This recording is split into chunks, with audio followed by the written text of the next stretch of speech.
Sudah,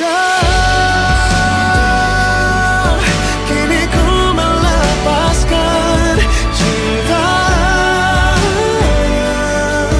yang dulu ku banggakan. 모든 역대 대통령에게는 나쁜 별명을 보유하고 있습니다.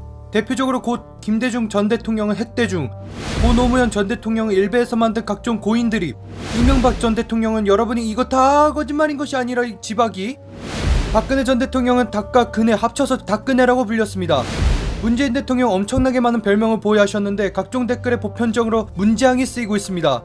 그렇다면 무엇이든지 화재라든지 외교사건 등 무슨 사건이 터질 때마다 대통령 욕을 하는 이유는 무엇일까요? 첫 번째, 각 장관 임명 후 사건 사고 대응에 대한 비난입니다. 일단 청와대와 대통령의 지위부터 살펴봅시다. 청와대는 대통령이 근무하는 곳이자 거주하는 곳입니다. 그리고 대통령은 국민을 대표하는 동시에 국가의 모든 시스템을 좌우하는 최상위 권력층입니다. 또한 각 부처의 장관을 임명할 수 있는 권한도 가지고 있죠. 따라서 국가 내 크고 작은 사건이 일어날 경우에 대통령과 여당이 지목한 각 부처 장관들에게 제대로 된 대응을 하지 않을 경우 민심이 흉흉해지는 것은 당연한 일입니다. 이로 인해서 해당 장관을 앉힌 이유로 대통령이 비난을 받는 것입니다. 두 번째, 대통령이 논란에 휩싸일 때, 벌써 3년 된 이야기지만 박근혜 전 대통령과 최순실 간의 국정농단 사태가 발생한 적이 있었죠. 그때 엄청난 파장이 일어 촛불 집회가 열리고 결국은 대한민국 최초로 헌법재판소에서 탄핵을 당하는 사태가 발생하기도 했습니다.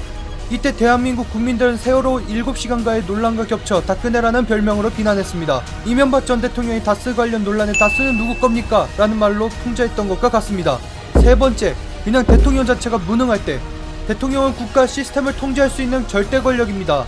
하지만 그 국가 시스템의 수장이 무능하면 그거는 뽑은 이유가 무엇일지 의문을 가질 수밖에 없고 당연히 비난의 화살은 대통령에게 돌아옵니다. 이 세 번째 내용은 모두 주관적인 생각을 가지고 계실 것으로 보아 생략하도록 하겠습니다. 이렇게 뭐든지 무언가 일이 터지면 대통령 탓을 하는 경우가 많습니다. 물론 대통령의 문제도 있지만 비난의 화살이 꼭 대통령에게 돌아가야 하는지 관해 의문이 생깁니다. 그렇다면 다음 영상에서 찾아뵙죠.